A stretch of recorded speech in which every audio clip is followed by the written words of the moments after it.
you. Yeah, thanks, Laura. Okay, I'm going to go to share screen now so we can start the presentation. So I'm going to start, and then I'll try to click my video to work as well. But thank you and hello, everybody. My name is Jeremy Jackson. During the Douglas A. Burke session at the 2019 Council for Minnesota Archaeology at St. Cloud State University, I presented on the history and the decades-long search of a late 19th century locomotive roundhouse located along a Cass County logging railroad. For a recap of the historical background, there will be a link to a newspaper article written by Doug and myself, as well as a link to a video presentation on the Gull River Lumber Companies. I'm just going to briefly recap the decades-long search for the roundhouse, and here I finally popped up here. As a high school student at Pine River in the late 50s, Doug Burke started studying the logging railroad system in the nearby woods in Cass County, exploring the remote abandoned grades with his friends Cullen Swift and Reggie Silbo. Doug's goal was to map the entire railroad and piece its history back together. This was a project that literally Doug worked on for the rest of his life. You might wonder why I selected the dive photos to represent this inland site. During the earliest days of his research, when he was locating the railroad grades in the woods, Doug was always behind the camera, unless he was diving along the old railroad trestles along the main line. Then the photographer was usually Cullen or Reggie. In the 1960s, Doug had interviewed a Bungo Township pioneer resident named Warren Huffman. Warren was a former lumberjack, and he had worked along some of central Minnesota's logging railroads. Doug often noted Warren's sharp mind and his historical accuracy. Warren Huffman told Doug about a locomotive roundhouse that once stood not far from his home in the woods. Doug had mapped in the extent features of a logging camp near the location of the roundhouse described by Warren, but the site of the roundhouse would remain hidden and elusive.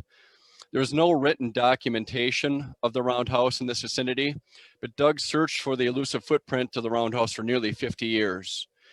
By 2014, I'd been working with Doug for a few years, mapping and researching the same railroads, and we joined our projects together. In 2013, LiDAR for Cass County then became available. On Tuesday, the 21st of October, 2014, reviewing LiDAR images, I interpreted an unexpected turntable pit and 3 adjacent parallel ditches, which Doug agreed were likely maintenance pits of the elusive roundhouse. 2 days later, Doug produced and captioned this LiDAR image based upon our observations and interpretations. It was then the following day, Friday, the 24th of October, that Doug ground truthed the site, and he confirmed the location of the roundhouse and unexpected turntable pit. What's truly unique about this site is that it really needed an archaeological study to find it. There was absolutely no archival records detailing its existence, nor the turntable. No one knew about it. And the site was only revealed from the memory of the old lumberjack and by Doug's decades-long determination to resolve the mystery of its location. This photo shows Cullen Swift standing in the outer ring of the turntable in October of 2014. The next photograph, taken in January 2015, provides a view of the maintenance pits of the roundhouse. The light snow cover provided ideal conditions to view the features. There's intact moss-covered planks lining the pit on the left. And the final photo by Doug Burke shows the approximate 55-foot diameter turntable pit submerged in water in October of 2014. The captions of this photo were also added by Doug, and then the photos above showed Doug and Cullen at the site in 2014. In early 2017, Doug and I discussed initializing the series of archaeological studies at the site, as well as the goal of nominating the site for the National Register of Historic Places ultimately. And those plans were disrupted, obviously, with the unexpected passing of Doug in March of that year, and so those plans never materialized at that time. But coincidentally, Doug had introduced me to Dr. Fred Sutherland in 2013. And before the 2019 CMA conference, Fred expressed his interest in the site, and he later worked with Cass County officials to obtain legacy funds for the Phase 1 study. I will now introduce Fred Sutherland to reveal the results of the survey, which were completed this past fall. Dr. Fred Sutherland. Hey, thank you, Jeremy, for the introduction. And yeah, I will transition into the work that was completed in the fall of 2020. we were fortunate to obtain a Minnesota Legacy Grant through Cass County Land Management to define the boundaries of the turntable site and to better understand the features contained within that boundary. You can see two pictures here of the weather conditions. Remember, before, the turntable itself was underwater. It was kind of submerged in the spring, but by late fall in 2020, we had ideal weather conditions that were warm and dry. So we were actually able to go in and investigate it, rake back the leaves, and see a lot of those exposed timbers there. But within a few weeks, early November, snow had fallen and temperature had dropped dramatically. But fortunately, we'd gotten most of the survey work done, so really the wrap-up work was completed in November. So here in this map, you can see the entire area surveyed by our project last year. The approximate size of the site is 18.5 acres. That's the red line you're seeing highlighted there. And the black line surrounding that was the approximate range of our survey, probably 25 or more acres or so covered. The strategy we used was a pedestrian survey looking for depressions and anomalies, and then following metal detector work to try to find artifact scatters, mostly nails, railroad spikes, items like that that we know were tightly associated with building features or railroad features. And after defining this area out by the debris scatters and where they dropped off, we then kind of looked at the entire length of the site in 3 separate chunks, starting with the northwest, where the known LiDAR indicated turntable and engine shed area was. Then a central area, which was known either as Camp 8 or Munroe over time. And then to the southeast is where we could see a series of stub end tracks, which were known by Doug Burke as the Witch's Broom. And further south from there, it is a Y feature, which would have been an area where they could turn trains around as well. So within the whole site, we have 3 major areas where they were trying to turn around either engines or whole segments of trains. And that's not very common in an archaeological site of this sort. So moving on, we're going to look first in the northwest. And in the areas you see here, there's in the green rectangle there, that's the location of that engine shed, also known as a roundhouse, which if it was wider than that, it probably would have been curved and round. But for just 3 stalls, it was just a rectangular structure. There is a faint red ring. Can you guys actually see my cursor? Yes, we can see your cursor. They can?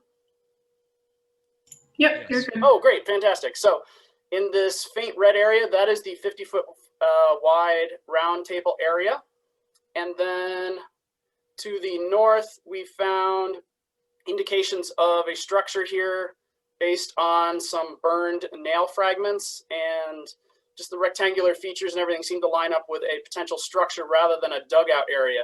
So the other type of, gotta go back quick, my cursor. There are these purple areas that are borrow pits. So these are areas where we believe that there was soil mechanically removed and then redistributed elsewhere in the site, either to raise the grade a little bit so we're not getting that marshy flooding like we saw in the Turntable Pit, or just areas where they're trying to level out the trackway here. All right, so moving to the artifacts found in these areas. Starting with the Turntable Pit itself, we have Colin actually standing in that turntable area.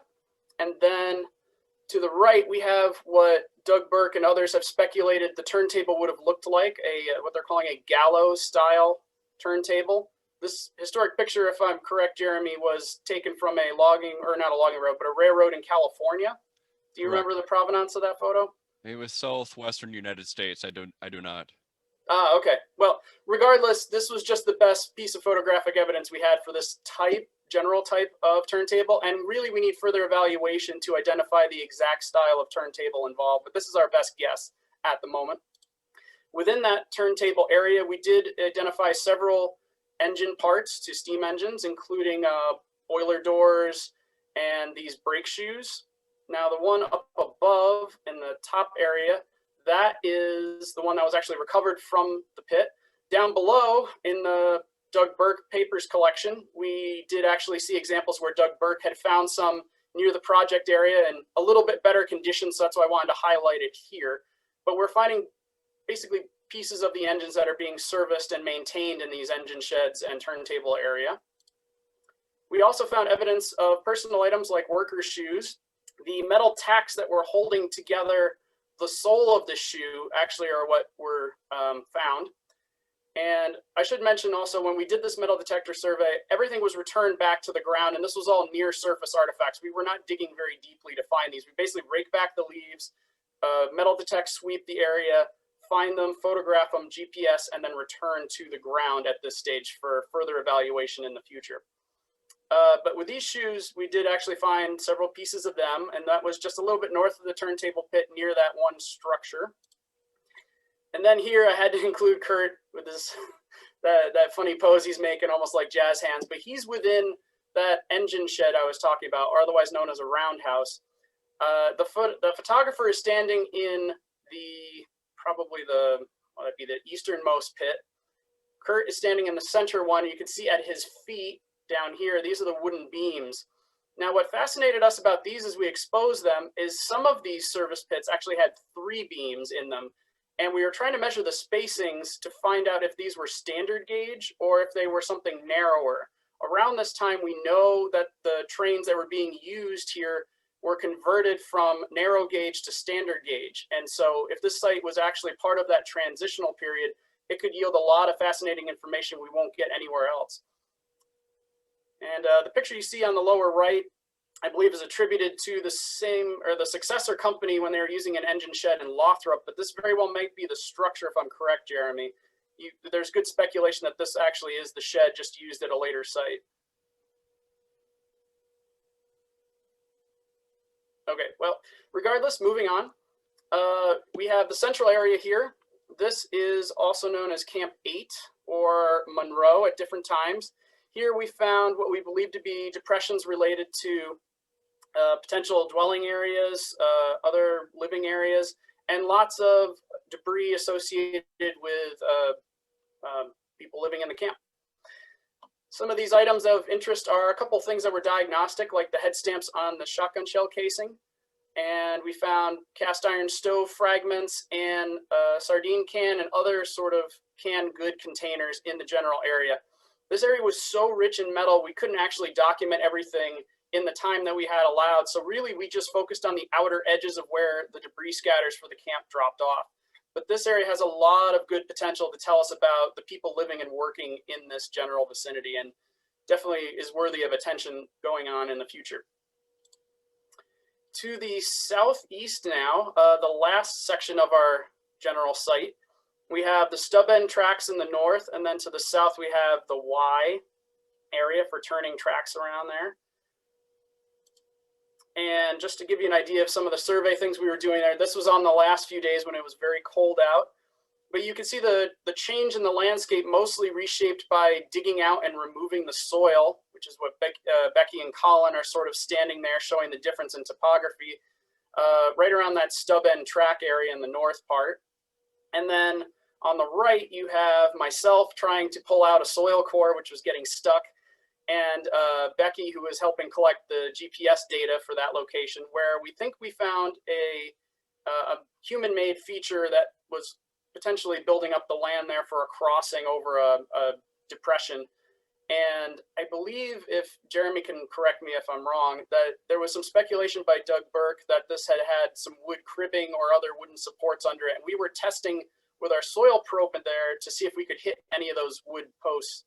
Unfortunately, we didn't, but it was one of the things we were testing for in addition to metal detecting and photographing artifacts as we found them. And again, some of the other diagnostics that we were finding out there included some of these shotgun shell casings from the 1890s and very large draft animal shoes with some of the horseshoe nails still intact in them. And the last thing to talk about in that area is we also found a structural depression. And what I'm speculating might actually be part of a farm implement or tool, part of a larger farm implement, rather than originally I thought it was like a strap hinge, but I'll definitely be interested in people's comments and thoughts about it. But this was near a small rectangular building. And I know, according to some stories from sources, that some people were enticed to come and farm near Munroe under the prospect that this was going to become a permanent rail station and form a community there, although that never happened. So lastly, I'll just conclude with asking what's next. We did submit an archaeological site form, and thank you, Bruce. We are now registered as 21 CA 804. And based on the survey data we were able to collect, we could then create a good GIS map submitted to Cass County, add that to their database so they can correctly manage and protect the site within. And they determined that a 50-foot buffer placed around the boundaries defined here would be the best way to keep additional logging activity from impacting any of the features and artifacts within the boundary. And talks will be ongoing with representatives from Cass County about further evaluation of the contents within, and if we would like to pursue nomination to the National Register once that evaluation is complete. And lastly, if you have further questions outside of the time we have, please contact myself and Jeremy Jackson at the emails here. And of course, thank you again to Cass County, the Doug Burke paper collection at St. Cloud State, John Lukey collection for historical images, everything from Jeremy Jackson, Brian and Becky Johnson, and of course the GIS processing for those beautiful maps from Laura Koski. All right, thank you very much. I'll be interested in hearing your feedback and questions.